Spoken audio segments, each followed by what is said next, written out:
오늘 9월 28일 월요일 새벽 기도회를 우리 사도신경으로 신앙 고백하심으로 시작하도록 하겠습니다. 전능하사 천지를 만드신 하나님 아버지를 내가 믿사오며 그 외아들 우리 주 예수 그리스도를 믿사오니 이는 성령으로 잉태하사 동정녀 마리아에게 나시고 본디오 빌라도에게 고난을 받으사 십자가에 못 박혀 죽으시고 장사한 지 사흘 만에 죽은 자 가운데서 다시 살아나시며 하늘에 오르사 전능하신 하나님 우편에 앉아 계시다가 저리로서 산 자와 죽은 자를 심판하러 오시리라. 성령을 믿사오며 거룩한 공예와 성도가 서로 교통하는 것과 죄를 사하여 주시는 것과 몸이 다시 사는 것과 영원히 사는 것을 믿사옵나이다. 아멘. 우리 찬송가 312장 너 하나님께 이끌리어 우리 같이 찬양하도록 하겠습니다. 찬송가 312장, 이전 통일 찬송가는 341장 찬송입니다.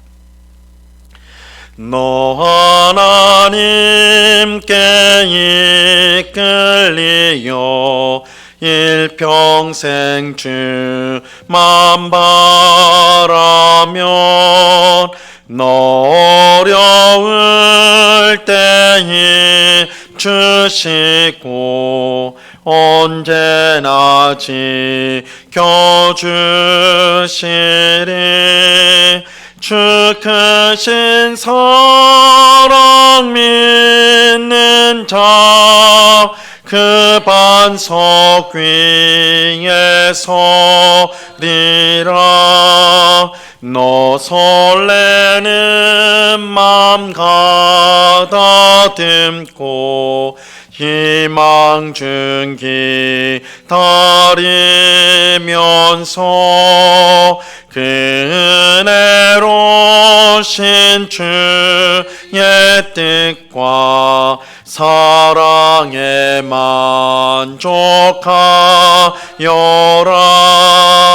우리를 불러주신 주 마음에 소원하신다. 주 찬양하고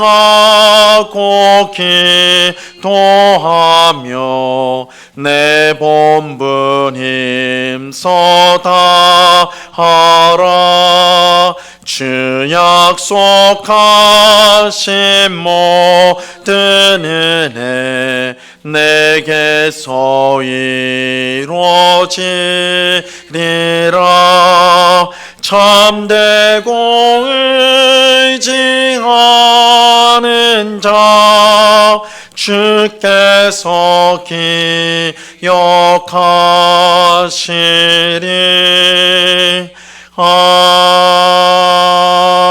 아멘. 같이 기도하겠습니다. 참 좋으신 아버지 하나님, 오늘도 저희들에게 새날을 주심을 감사합니다. 복되고 은혜스러운 주일을 보내게 하시고 이렇게 월요일 첫 시간을 기도함으로 하나님 앞에 나올 수 있도록 은혜 베푸심을 참으로 감사합니다. 이 시간에도 주 예수 그리스도의 십자가 보혈로 우리의 모든 더러운 죄를 깨끗이 씻어 주옵시고 죄를 사랑하고 즐기는 우리의 마음을 변화시켜 주셔서 죄를 미워하게 하시고 오히려 하나님의 뜻을 행하는 것, 주님을 사랑하는 것이 우리의 마음의 기쁨이고 힘이 되는 저희들이 될 수 있도록 저희들을 새롭게 하여 주시옵소서. 성령으로 충만하게 하옵소서. 성령이 우리의 생각을 다스려 주시고 우리의 입술과 우리의 모든 행실을 다스려 주시옵소서. 그래서 우리 삶 가운데 하나님을 기쁘시게 하는 성령의 열매를 풍성히 맺을 수 있도록 은혜 내리워 주시옵소서.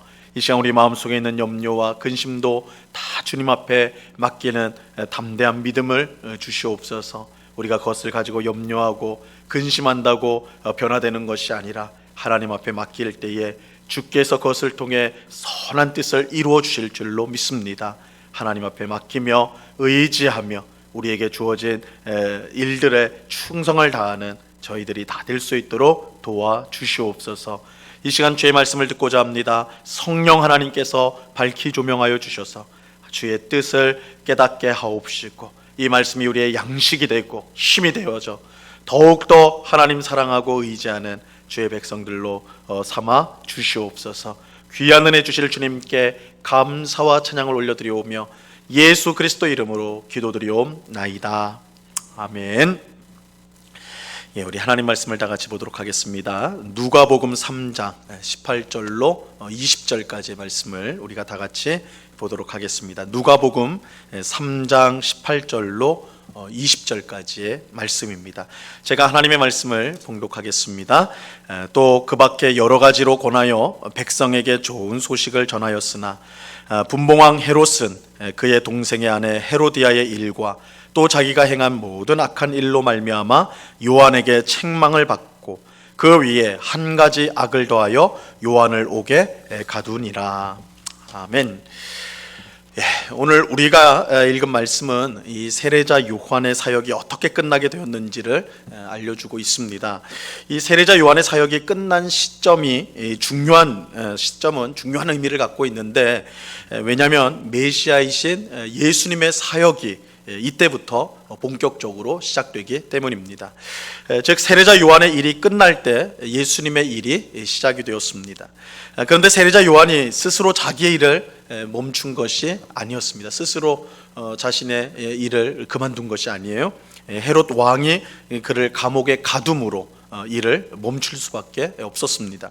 자, 오늘 본문 19절을 보시면요, 분봉왕 헤롯은 그의 동생의 아내 헤로디아의 일과 또 자기가 행한 모든 악한 일로 말미암아 요한에게 책망을 받고, 분봉왕 헤롯, 이 분봉왕 헤롯은 헤롯 안티파스, 이름이 헤롯 안티파스입니다. 예수님이 태어날 때 유대 땅을 다스렸던 헤롯 대왕의 아들이에요. 그런데 헤롯은 그의 이복 형제인 필립의 아내 헤로디아를 아내로 삼는 그런 패륜적인 일을 저지르게 됩니다. 오늘 본문에서는 그저 동생의 아내 헤로디아의 일로만 그렇게 이제 나와 있는데, 이 마가복음 6장 17절과 18절에 보면 좀 더 자세하게 이 일을 설명해 주고 있어요. 전에 헤롯이 자기가 동생 빌립의 아내 헤로디아에게 장가 등고로 이 여자를 위하여 사람을 보내요 요한을 잡아 옥에 가두었으니 이는 요한이 헤롯에게 말하되 동생의 아내를 취하는 것이 옳지 않다 하였습니다. 헤롯 왕은 원래 아내가 있었습니다. 헤롯 안티파스에게는 아내가 있었어요. 그런데 이 형제인 빌립의 아내 헤로디아를 좋아해서 해서는 안 될 일을 저지르게 됩니다. 자기 아내와 이혼을 하고 형제의 부인을 자기 아내로 삼은 것입니다. 재혼을 위해서 아내를 버린 것, 재혼하기 위해서 아내를 버린 것도 결코 작은 잘못이 아닌데, 헤롯은 자기의 형제의 부인을 아내로 삼는 폐륜까지 저질렀습니다. 이것은 하나님이 주신 율법을 정면으로 어기는 것이었어요. 율법은 형제의 아내를 절대로 취해서는 안 된다 이렇게 말씀합니다. 레위기 20장 21절에 보면 누구든지 그의 형제의 아내를 데리고 살면 더러운 일이라 그가 그의 형제의 하체를 범함이니 그들에게 자식이 없으리라 이렇게 말씀하고 있습니다. 세례자 요한은 헤롯 왕이 이처럼 율법을 무시하고 자기 아내를 버리고 형제의 아내와 재혼을 하자 그를 책망하였습니다. 사실 세례자 요한이 헤롯 왕을 책망한 것은 어떻게 보면 참으로 무모한 일처럼 보입니다. 왜냐하면 세례자 요한은 그저 빈들에서 사는 아무것도 없는, 세상적으로 보면 아무것도 없는 그저 그런 사람이었기 때문이죠. 이 반면에 그가 책망하였던 헤롯 왕은 어땠습니까? 비록 유대 전체는 아니었지만 유대의 한 지역을 다스리는 막강한 권력을 가지고 있는 통치자였어요. 이 세례자 요한의 책망은 그야말로 달걀로 바위를 치는 것과 같았습니다. 아무 효과를 기대할 수 없는 그런 무모한 행동이었습니다. 하지만 그럼에도 불구하고 세례자 요한은 담대하게 헤롯 왕의 죄를 책망하였어요. 세례자 요한이 이렇게 할 수 있었던 것은 단지 그가 정의감이 넘치고 용감한 사람이었기 때문은 아닙니다. 그의 인간적인 용맹함 때문에, 용기 때문에, 정의감 때문에 그렇게 한 것은 아니라는 거예요. 그가 헤롯 왕보다 하나님을 더 두려워했기 때문입니다. 그가 막강한 권세자인 헤롯을 책망할 수 있었던 것은 헤롯보다 하나님을 더 두려워했기 때문이에요. 사실 헤롯 왕이 자기 형제의 부인을 아내로 삼았을 때 그것이 율법을 어긴 것이고 사람이 해서는 안 될 이 폐륜적인 일임을 모르는 사람은 거의 없었을 것입니다. 어린 아이가 봐도 헤롯 왕이 얼마나 잘못했는지 쉽게 알 수가 있었어요. 하지만 헤롯 왕이 갖고 있는 권세 때문에, 그가 가진 권세 때문에 어느 누구도 그의 잘못을 제대로 책망할 수가 없었습니다. 왜냐하면 그를 책망했다가는 목이 언제 날아갈지 알지 못하기 때문이죠. 그러니까 언제 소리 소문 없이 죽을지 몰라요. 이 독재자가 다스리는 나라치고 시끄러운 나라가 별로 없습니다. 독재자가 다스린 나라는 조용합니다. 조용해요. 사건 사고가 없기 때문에 그런 것이 아닙니다. 함부로 말했다가는 쥐도 새도 없이 제거될 수가 있기 때문이죠. 독재자가 다스린 나라는 조용해요. 그래서 조용해요. 헤롯 왕이 율법을 짓밟았음에도 조용했던 것은 모두가 그의 권세를 두려워했기 때문입니다. 하지만 세례자 요한은 그렇지 않았어요. 세례자 요한은 헤롯 왕을 무섭게 꾸짖었습니다. 그가 얼마나 큰 죄를 지었는지 분명하게 말하였습니다. 세례자 요한이 그럴 수 있었던 이유는 단 하나입니다.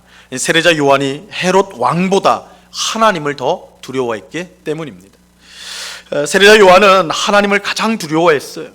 그래서 그는 헤롯 왕이 하나님의 율법을 어긴 것을 그저 모른 척, 그가 힘이 있다고 해서 모른 척 지나칠 수가 없었던 것입니다. 그가 헤롯의 권세보다 하나님의 권세를 더 두려워했기 때문에 그의 잘못을 담대히 책망할 수가 있었던 것이죠. 여러분, 우리는 불의로 가득한 세상에서 어떻게 하면 하나님이 원하시는 의로운 삶을 살아갈 수가 있을까요? 세상의 위협에 굴복하지 않고 세상의 불의에 타협하지 않고 어떻게 하면 예수님을 끝까지 따라 살아갈 수가 있을까요? 세상보다 하나님을 더 두려워하면 그렇게 살 수가 있습니다. 하나님을 두려워하면 세상과 맞설 용기를 얻을 수가 있습니다. 출애굽기 1장에 보면 히브리 산파 이야기가 나옵니다. 당시 애굽 왕은 애굽 안에서 큰 민족으로 성장한 이스라엘 때문에 골치를 앓고 있었어요. 이제 우리가 창세기에 보면 요셉을 통해 가지고 야곱의 가족들이 애굽으로 들어왔는데 이 400년이라는 세월이 흐르는 동안 애굽 안에서 이스라엘 민족이 굉장히 큰 민족으로 성장을 하게 됐어요. 애굽 왕이 볼 때는 이게 불안한 거예요. 자기 민족도 아닌데 자기 나라 안에 큰 민족이 있다는 거 굉장히 불안한 일이겠죠. 골치가 아픈 일이었어요. 이스라엘 백성이 많아지면서 그들이 혹 애굽을 배반하지 않을까 두려웠던 것이죠.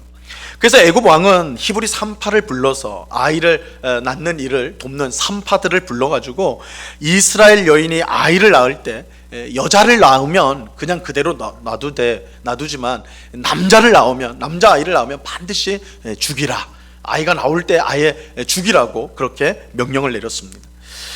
이 명령을 받을 때 히브리 산파들이 얼마나 겁이 났을까요? 당시 최고의 권세를 가진 애굽 왕이 친히 불러 명령을 내렸으니 두렵지 않을 수가 없었을 거라고, 아마 벌벌벌 떨면서 그 명령을 따라야 되겠구나 뭐 이렇게 생각하지 않았겠습니까? 하지만 히브리 산파들은 애굽 왕의 명령을 어기고 이스라엘 남자아이를 계속해서 살려 주었습니다. 정면으로 애굽 왕의 명령을 거부하였던 거예요. 애굽 왕의 명령을 어기는 것은 죽음을 각오해야 하는 일인데 어디서 산파들에게 그런 용기가 났을까? 이 출애굽기 1장 17절에 보면 이렇게 이제 그 이유를 밝히고 있어요. 그러나 산파들이 하나님을 두려워하여 애굽 왕의 명령을 어기고 남자 아기들을 살린지라. 이 산파들이 애굽 왕의 명령을 어길 수 있었던 것은 그들이 하나님을 두려워했기 때문입니다. 하나님을 두려워했기 때문에 애굽 왕의 권세에 도전할 수 있는, 그것을 불순종할 수 있는, 애굽 왕의 불의한 명령에 불순종할 수 있는 용기를 그들이 가질 수가 있었던 것입니다. 하나님은 이처럼 애굽 왕보다 하나님을 더 두려워한 산파들을 복되게 하셨어요. 출애굽기 1장 21절에 보면 그 산파들은 하나님을 경외하였으므로 하나님이 그들의 집안을 흥왕하게 하신지라, 이렇게 말씀해요. 하나님은 자기를 두려워하는 산파들의 집안에 큰 복을 내려주셨습니다. 하나님을 두려워하는 사람을 하나님께서 붙들어 주셨어요. 우리가 세상을 두려워하지 않고 굴복하지 않기 위한 유일한 방법은 하나님을 두려워하는 것입니다. 하나님을 두려워하면 이 세상에 두려울 것이 없습니다. 소년 다윗이 거인 골리앗 앞으로 담대히 나갈 수 있었던 이유도 그가 하나님을 두려워했기 때문입니다. 하나님을 두려워할 때 우리는 세상을 이길 용기를 가지게 되는 것입니다. 세례자 요한은 헤롯 왕보다, 당시 큰 권세를 가지고 있는 헤롯 왕보다 하나님을 더 두려워하였습니다. 그렇기에 그는 헤롯 왕의 죄를 담대히 책망할 수가 있었어요. 세상 사람들은 그런 세례자 요한을 보며 하룻강아지 범 무서운 줄 모른다, 그렇게 생각했을지 모르나 실상은 하나님 나라에서 세례자 요한이 범이고 헤롯이 하룻강아지에 불과한 것입니다. 왜냐하면 하나님께서는 자기를 두려워하는 세례자 요한과 함께 하셨기 때문이죠. 하나님과 함께하는 사람을 이길 수 있는 것은 이 세상에 아무것도 없습니다. 그래서 하나님을 두려워하는 사람이 용기를 가지고 세상에 굴복하지 않는 이유는 하나님을 두려워하는, 하나님을 경외하는 사람과 하나님은 늘 함께 하시기 때문입니다. 비록 세례자 요한은 헤롯을 책망한 일로 감옥에 갇히게 됩니다. 그리고 나중에 보게 되겠지만 결국 감옥 안에서 처형을 당하게 돼요. 세상 사람들의 눈에 볼 때 세례자 요한은 참으로 무모한 사람이고 멍청한 일을 한 사람일지도 모릅니다. 하지만 하나님의 눈으로 볼 때, 하나님이 보실 때에 세례자 요한보다 더 용감한 사람은 없고 더 복된 사람도 없다라는 것, 우리가 꼭 기억해야 될 것입니다. 여러분, 우리는 무엇을 두려워하면서 살고 있습니까? 하나님입니까? 세상입니까? 하나님입니까? 돈입니까? 하나님입니까? 우리의 미래입니까? 하나님을 두려워하면 우리가 두려워해야 될 것은 이 세상에 없습니다. 하나님을 두려워하는 사람만이 이 세상을 담대하게 용기를 가지고 살아갈 수가 있습니다. 이 은혜가 오늘 기도하는 우리 모두에게 임하기를 간절히 바랍니다. 하나님을 두려워함으로써 참된 용기를 가지고 이 세상에서 살아가는, 이 세상에 그 무엇을 두려워하는 것이 아니라 하나님이 나와 함께 하심으로, 내가 두려워하는 하나님이 나와 함께 하심으로 이 세상의 모든 것을 극복하고 이길 수 있다라는 그런 용기를 가지고 이 땅을 살아가는 우리 모두가 될 수 있기를 바랍니다. 그런 은혜가 오늘 기도하는 우리 모두에게 충만히 임하기를 우리 주님의 이름으로 간절히 축원합니다. 기도하겠습니다. 참 좋으신 아버지 하나님, 감사합니다. 오늘 세례자 요한이 헤롯 왕의 폐륜적인 재혼을 책망하다가 감옥에 갇힌 이야기, 그래서 그의 사역이 끝맺음 되는 것을 보게 됩니다. 세상 사람들이 볼 때 이 세례자 요한의 이러한 책망은 얼마나 무모한지요, 미련한 일인지요, 어리석은 일처럼 세상은 보게 될 것입니다. 그러나 하나님 나라에서 세례자 요한보다 용감하고 복된 사람은 없습니다. 왜냐하면 세례자 요한은 헤롯 왕보다 하나님을 더 두려워하였기 때문입니다. 하나님을 두려워했기 때문에 이 세상을 겁내지 않았습니다. 앞으로 닥쳐올 그의 미래를 그는 두려워하지 않았습니다. 하나님을 두려워했기 때문에 재물도, 또한 사람도, 그 어떤 것도 세례자 요한을 두렵게 할 것이 없었습니다. 주님, 하나님을 두려워하는 것이 우리에게 참된 용기고 힘입니다. 이 사실을 꼭 기억하면서 우리가 무엇보다 하나님을 두려워하며 하나님을 경외하며 이 땅을 살아가는 우리가 되게 하여 주시옵소서. 하나님을 두려워하는 마음이 없어질 때 세상이 두려워지기 시작하고 이 세상의 것들이 두려워져서 그 앞에 굴복할 수밖에 없는 것이 우리임을 고백합니다. 주님, 우리를 불쌍히 여겨주셔서 우리가 참으로 두려워할 분이 오직 하나님이라는 사실을 꼭 믿고 이 땅을 용기 있게 살아가는 주의 백성들이 다 될 수 있도록 주장하여 주시옵소서. 아버지 하나님, 이 시간에 특별히 기도하옵기는 우리 환우들을 위해서 기도합니다. 지금도 병원에서 요양하며 치료받는 우리 성도들이 있습니다. 또한 집에서 치료받는 성도들이 있습니다. 항암 치료를 받고 있는 우리 성도들이 있습니다. 기억하여 주시고 하나님 능력의 손으로 저들을 붙들어 주시고 그 마음이 낙심하지 않도록 지켜주시고 생명의 주관자요 능력이 되시는 하나님, 죽은 자도 다시 살리시는 능력의 주님만을 힘있게 바라볼 수 있도록 주님 도와 주시옵소서. 질병보다 하나님을 두려워함으로 질병을 용기 있게 맞설 수 있도록 하나님 붙잡아 주시옵소서. 육신의 질병뿐만 아니라 마음의 두려움과 마음의 공포와 마음의 염려와 근심으로 힘든 삶을 살아가는 우리 성도들, 오늘 말씀을 통해 하나님을 두려워하는 사람이 되어서 이 모든 심리적인 마음에 있는 무거운 짐들을 맞서고 또한 용기 있게 극복해 나갈 수 있도록 하나님 은혜를 베풀어 주시옵소서. 이 시간 여러 가지 간구의 제목들로 기도하는 주의 백성들 한 사람 한 사람 붙들어 주옵시고 우리의 기도에 신실하게 응답하시는 하나님을 찬양하고 감사하며 늘 기도에 힘쓰는 저희 모두가 될 수 있도록 주님 도와 주시옵소서. 언제나 우리와 함께 하시는 주님께 감사와 찬양을 올려드리오며 예수 그리스도의 이름으로 기도드리옵나이다. 아멘. 하늘에 계신 우리 아버지여, 이름이 거룩히 여김을 받으시오며 나라에 임하옵시며 뜻이 하늘에서 이룬 것 같이 땅에서도 이루어지이다. 오늘날 우리에게 일용할 양식을 주옵시고 우리가 우리에게 죄 지은 자를 사하여 준 것 같이 우리 죄를 사하여 주옵시고 우리를 시험에 들게 하지 마옵시고 다만 악에서 구하옵소서. 내게 나라와 권세와 영광이 아버지께 영원히 있사옵나이다.